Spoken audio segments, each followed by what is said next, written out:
Welcome to the Women and Wealth podcast with Esther Szabo. Esther is a respected leader in the field of personal financial advice with over 25 years of experience. After going through her own significant and challenging life-changing events, she overcame fear and self-doubt to launch her own successful advisory firm. Now Esther is ready to share her practical and personal experiences to help other women clear their hurdles and brave life's transitions. In this way, she inspires women to lead fulfilling and confident lives. Hello and welcome to Women and Wealth with Esther Szabo from Gates Pass Advisors. Good afternoon, Esther. How are you? I'm doing well, Eric. Good to talk to you. It's only morning for me, but it is. That's right.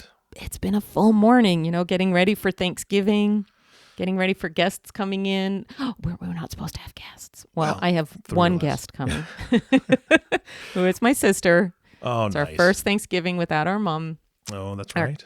Our cousin was going to come. It's been a long time tradition that my one cousin who emigrated to the United States from Canada lives in about 3 hours south of here. She would come up, and she is not going to be joining us because of the COVID situation. But it's just funny. It's this whole COVID year of working from home primarily, and what we fit in. I'm like, okay, I'm recording the podcast.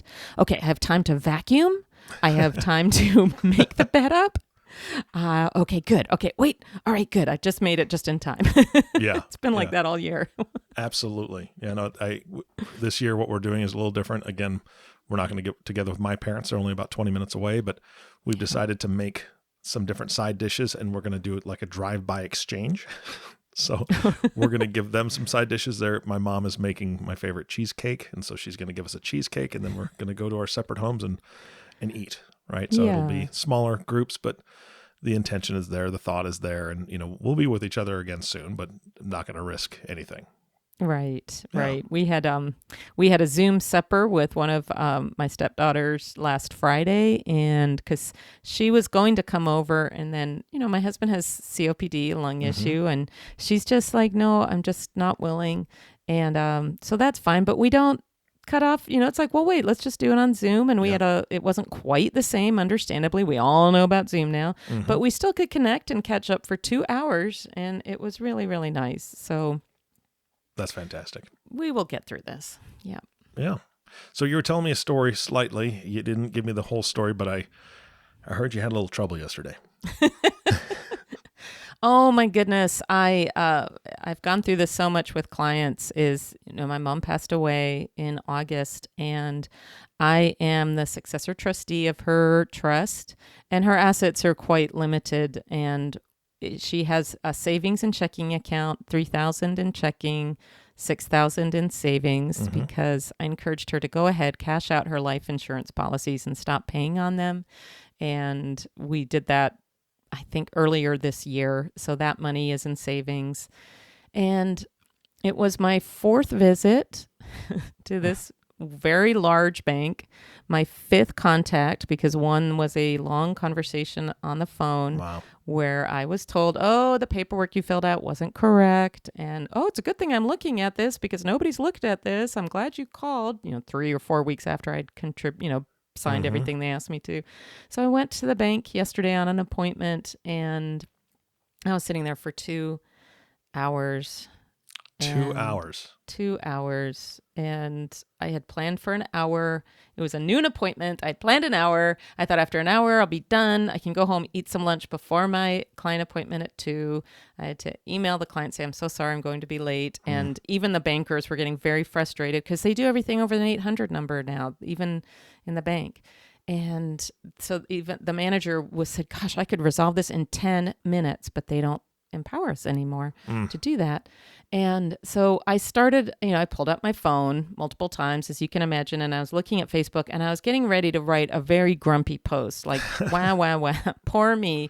I'm stuck in this bank. I'm starving, and nothing is happening. There are no sandwiches. There are no sandwiches. Yeah. It was even kind of an issue that I asked to use the bathroom. It's like, well, it's not really for customers, but you've been here for 2 hours. Okay. You better. Yes. So I kind of slunk over, like, take all your stuff with you. So, but instead I thought, Facebook can be a blessing. And there's a lot of negativity that goes out over Facebook. So I just said, I am grateful for my health. I am grateful to get together with loved ones in a limited way this Thanksgiving. What are you grateful for? And I tell you, I'm still reading the posts. I got over 36 responses. Wow. And so nice what people were saying. It was such a better result than let's all crab about a corporation that is not providing good customer service. Yeah. I mean, for good and bad, social media can be a mirror, right? I mean, that's exactly what you experienced. If you had put out something grumpy, I'm pretty sure, and I could have joined you on the grumpy side with my recent experiences as well. But we all want to band together, right? And we band together in bad times and in good. We band together if it's grumpy or it's positive.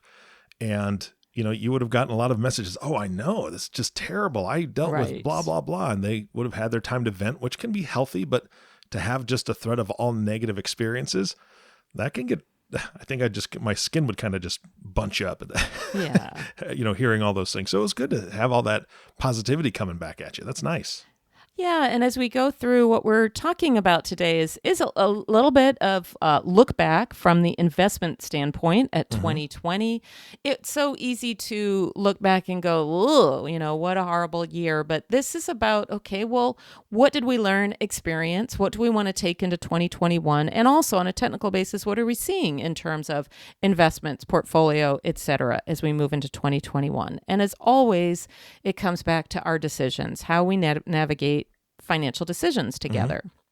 Yeah, absolutely. All right. So we're looking back more of the financial side of things for 2020 this time. And specifically the investment side of things. All right. Yes. Where do we start? So obviously we know huge uncertainty. We're actually calling this period of time, at least within my community of financial transitions, this period of great disruption. We don't know, we had the Great Recession, we had the tech bubble crash, we've had different names for things. We're calling it the Great Disruption that was caused by this huge uncertainty due to the obviously coronavirus pandemic that has led to business shutdowns, business reopening, then shut down again, causing high unemployment, schools closing, should schools be open or not, university closing, all the way to, again, I was at Costco with my husband on Saturday getting ready for, our Thanksgiving meal and buying things. We were there at 9:30. It was already sold out of toilet paper again. And we just scratch our heads like, what is the big issue with the toilet tissue? Seriously. Jeez. It's just, you see people, all the way when we were walking in, we saw all these people, carts of, one huge pack, 2 huge packs, 3 huge packs. It's like, goodness gracious. Besides all of that, we had the election uncertainty that's lasted weeks beyond Election Day, appears to be clearing now as we get to the end of November, moving into December. But all of this had a huge impact on the markets, and all markets. The S&P 500 had a decline of over 30% in the first quarter. And even, when there's anxiety can cause quick decisions. I'm just going to make sure I can look at my account tomorrow and know what it's there.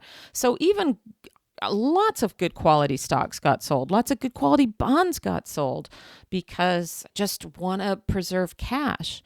And when we show our clients, these are the bonds that you own. Are you, just because in general, bond yields, if you're going to buy a bond now, your yields are very low in the 1% area. But we've bought bonds for our clients in the past years, so their yields are around 3.5%. And what we're looking ahead to is, as these mature, what's our next step? In that first quarter, everything sold off. And why do they do that? Because of the impact, because of fear and uncertainty, and what will be the earnings impact on companies. And it's really interesting as we sit here again at the end of November, beginning of December. It's been a surprisingly strong year in the markets, particularly in U.S. large cap stocks, particularly in the technology area. But through earlier this week, the market was up, or through yesterday, up 12.5%. And since the market low of 2020, up 62%. Yeah. Yeah. And most of that has come from the concentration in technology, but it's starting to spread to other sectors now. Yeah, absolutely. No, I mean, 62%, that's pretty doggone good. It's a nice rebound. It's a very nice rebound. Again, if we're not market timers, and even those clients were I don't think any client sold out, but it's not because. It's because we honed back to the plan. We are not pressuring. Even if we were still down, remember in 2000, 2001, 2002, market was down 3 straight years. But there are still things to do when markets are down. It doesn't need to derail your whole plan. We just happen to have the fastest bear market, fastest bull market recovery ever this year. Who knew? So why does this happen? What is going on? I wish we knew. I wish we knew. Well, some of the things that we do know is that the uncertainty is clearing around, obviously, the election. The Biden certification appears underway. He's picking his cabinet, and the market appreciates clarity. The market is approving of his decisions for Treasury Secretary with Janet Yellen, likes her background, her experience. We also had vaccine breakthroughs reported in the past recent history with Pfizer, Moderna, AstraZeneca this week, Johnson & Johnson still in trials, but they're looking positive. And all of this clarity really cheered the markets. We've moved into record territory with both the S&P 500 and the Dow 30. And again, as I mentioned a moment ago, this positivity has spread beyond Microsoft, Amazon, Facebook, Google, and Apple. To other areas like oil stocks, like cruise and travel, airlines, and Tesla has had a great run here because they were added to the S&P 500, and so that makes all the funds that mirror the S&P 500 have to buy Tesla. That's not necessarily about Tesla recovering so much as just a technical thing that has to happen. Yeah. But oil stocks, cruise travel, airlines, other companies that have been more depressed, the thought is why would they go up? Well, with a vaccine, what we're seeing is that as there is access to vaccine over time, that will bring people back into travel, perhaps back into the offices. Eventually, that will mean more commute time, more use of energy and oil, more bookings, etc. And so there is more money flowing into some of these companies that have been pretty unloved for most of the year. Yeah, but there's still some uncertainty because of the changes in how we're working, right? I mean, oil can do better and all that because people will be commuting, but I don't think as many people are going to be commuting. So there still has to be some sort of uncertainty, just knowing that a lot of companies aren't going to be bringing back their entire workforce because working from home has actually been fairly effective. Yeah, that's really true. And I'm glad you brought that up because it's so easy. The brain wants to have everything in black and white. Is it good? Not good. Is everything okay? It's fine now. Can we relax? Or is it still terrible? And this is all one of the things that I talk about often. There's always shades of gray here. So yeah, absolutely. There's a number of companies that aren't opening up there until July of next year at the earliest. Yep. And what we're seeing here in California, there's been more of a migration out of California because of people able to purchase homes elsewhere way cheaper than you can buy here and with the knowledge of telecommuting. However, it is with all those who are not working, as things do open up, the area that's been most impacted is the service area. So those who can telecommute, great. But those who work in restaurants, stores, travel, more face-to-face, telecommuting is not the answer for them. They need to be there in person. So there is likely to be more commuting as those things open up again over time. But it will take time. It absolutely will take time that until this vaccine is more available over into 2021. I was going to talk a bit about U.S. versus Europe. Just U.S. is seen as better positioned than Europe for recovery, just overall in terms of the economy. How our Federal Reserve has responded to this and the stimulus provided, very different than the European Central Bank. And actually, our hospital capacity, although that is always a concern, it's much greater than capacity in Europe. So it is still seen that we are economically better positioned than Europe as we move forward. Mm-hmm. And what we're talking about here is why do all these things come together? It's because we have an economy that is basically 2/3 dependent on the consumer, not the government spending, not military spending, not even corporate spending, but the consumer spending. And since we had the CARES Act that started in April that provided the stimulus checks, the unemployment, additional benefits, etc., since that ended in the summer, the consumer spending has really slowed into the fall here. And that's been end of summer, the COVID coming back, higher incidence. There's not another stimulus package. Current Treasury Secretary Mnuchin said, no, don't expect anything else in 2020 in terms of stimulus. And all of this, though, is likely to be temporary in terms of consumer spending. We're looking at holiday spending it's anticipated to be higher than the spending has been earlier this year. And why? There's this thing called the wealth effect.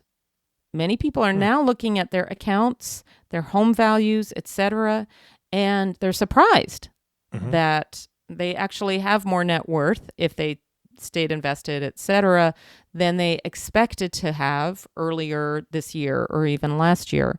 And that can make people more comfortable to spend.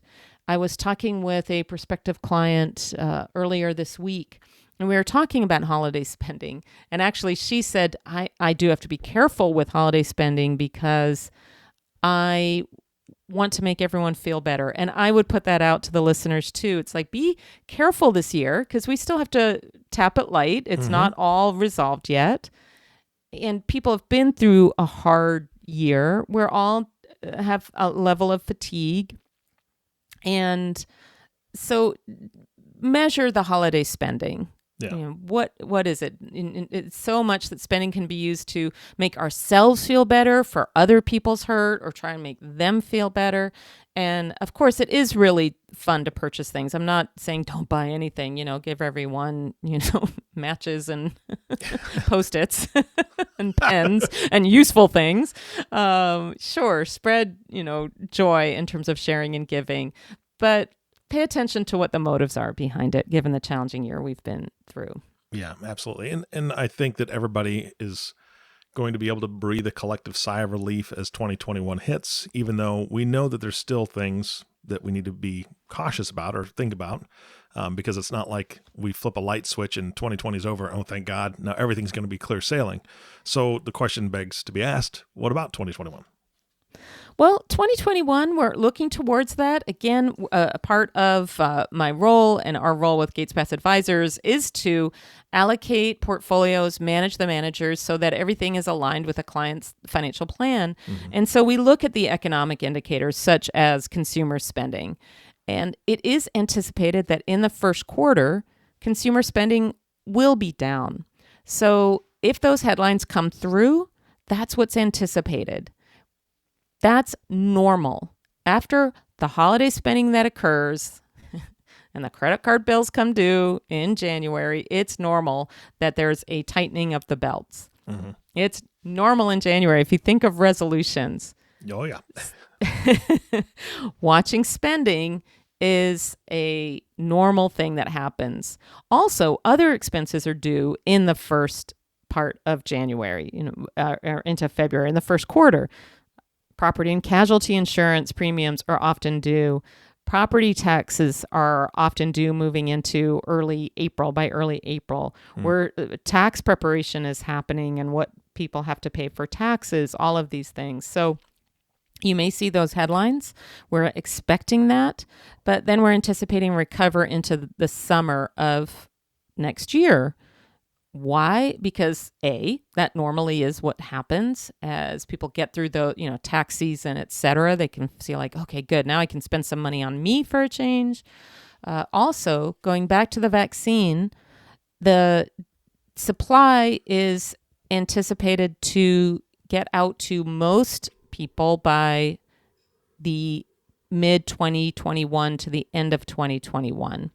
So it's going to start as soon as it's approved. It's going to start with the most vulnerable of the population, that they will have access to the vaccine first, and that's likely by the end of the first quarter, and then be widely available month by month through the year.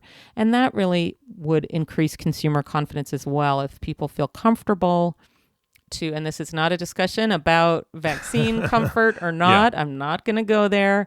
Just talking about how this impacts markets and investment, et cetera. And the market sees this as that will increase consumer confidence and the ability to move about, to go to restaurants, to travel, to be in social gatherings, et cetera. Mm-hmm. The other thing that we look at is the Federal Reserve. I know it can put people to sleep just thinking about what is the Federal Reserve? I don't want to think about that. But it'll continue to be accommodating. What does that mean when you hear that? It means that interest rates will stay low. Mm-hmm. Now, on the side where you're trying to save money and just keep it out of more risky assets like the stock market, then you want to put it in savings. Well, we all know you're getting nothing in savings right now. So that's part of it. But the other side is many people are refinancing their mortgages. They're doing home improvements with the cash out that they're taking if they do a cash out refinance. They're purchasing real estate. As I mentioned, what we're seeing in California, there is some migration out of California, selling the properties here and saying, I can go live, maybe even staying in California, but going to lower traffic areas, being able to buy a home that is more conducive for a full family, and a full family where there is work at home and study at home, out of where I am, the Bay Area. The part of that is the low interest rates now for purchase. Mm-hmm. So that also does help the economy. One of the big areas is home finance. When you buy a house, when you have to fix it for yourself, you have to buy all these different appliances often, blinds, etc., and that is also geared towards consumer purchase. I mentioned also about Biden's cabinet, that who he's selecting is seen positively by the market. And then fiscal stimulus is likely going into 2021 or once the Biden presidency and administration is in place.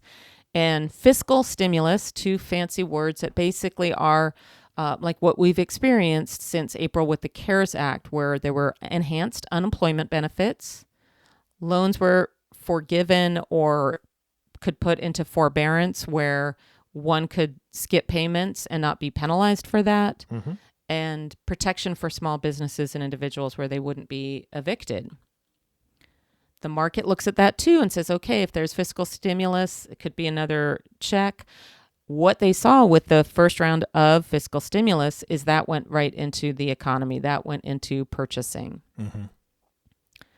And then we look at companies, that companies are expected to recover earnings. There's been a big earnings drop this year. And by the end of next year, it's anticipated that earnings will be back on track in a similar trajectory that if we never had the pandemic. Foreign is anticipated to be up as well. So again, the U.S. continues to be well-positioned economically as we move forward through this. Each day, we're getting closer to the other side, but it will still take time. Yeah. So for all of us that are sitting here, looking back and looking forward, we still have no idea, or at least I don't. How do we invest now? What should I do if I want to either begin investing or continue my investment? Yeah, this is a question I've been asked in so many different circumstances. I bet. It's like, what's the right thing to do now? There are those, I've spoken in the past, one of the things with behavioral finance is that the brain registers the pain of loss much more acutely than it does the pleasure of winning or gain. So for those who may have gone to cash even before the pandemic, because at that time it was seen, well, markets appeared to, the U.S. stock market appeared to be fully valued. What's the catalyst moving forward? Yes, we knew there was an election. What would that do? And then going through the big downdraft in the first quarter may have said, hey, look at me. I'm pretty smart. I missed all this. And then now with the recovery going, if I invest now, we've had all this recovery.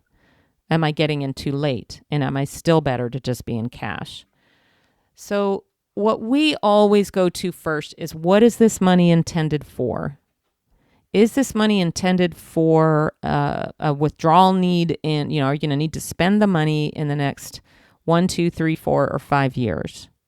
That's the very first thing to think about.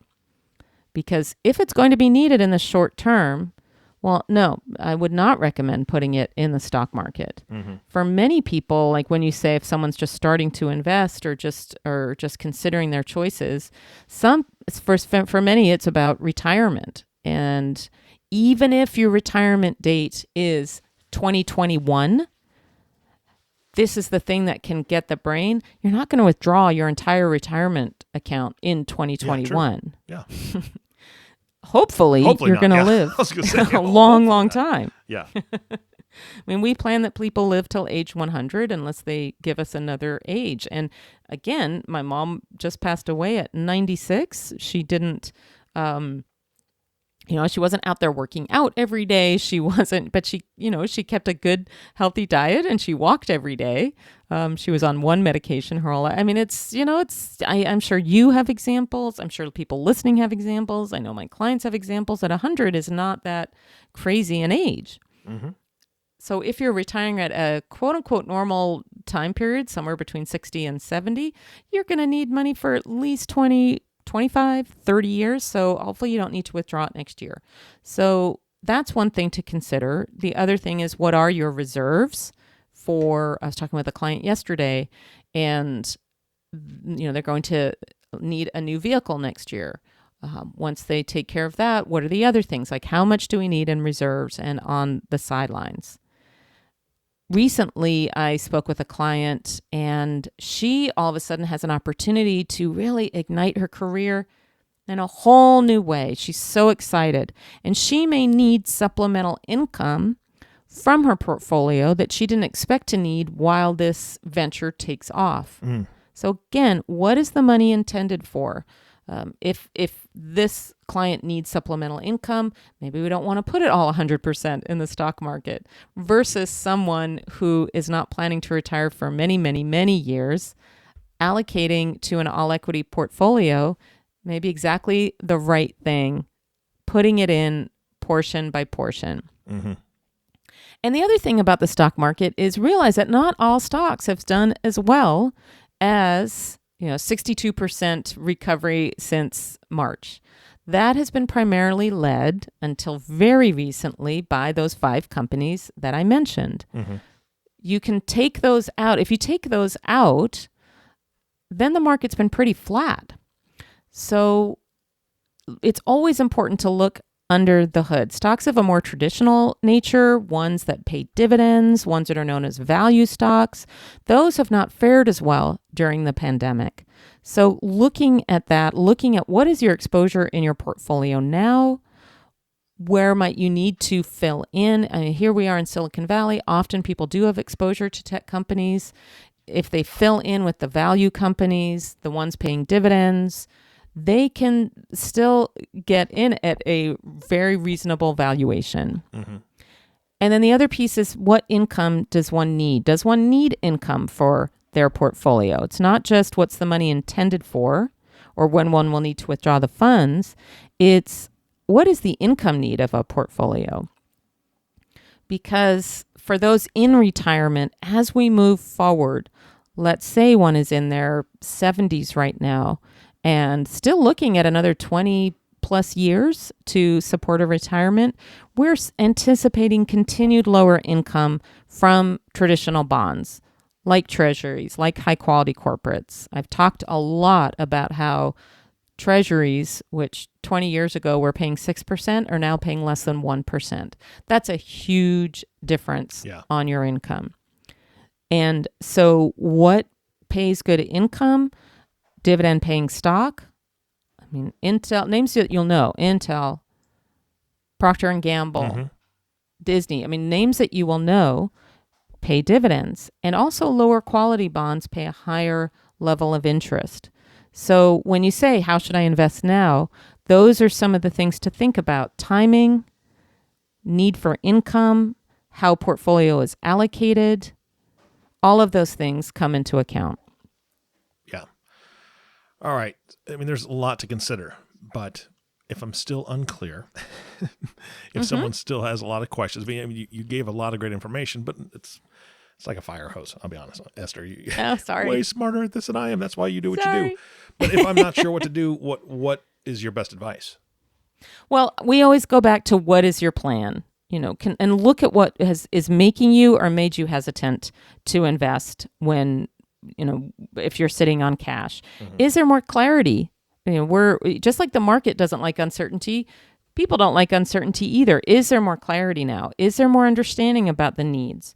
Does there need to be a refresher on your planning? I mean, like you said, I'm so sorry. I felt like, I'm, on the other end of a fire hose. We live this every day, and we know our clients don't. So do we need to go through something that hasn't been visited for a while? We always check that with our clients. What is your vision? What's your plan? How has anything changed in your approach, your confidence level, your personal life, given what we've just been through this past year?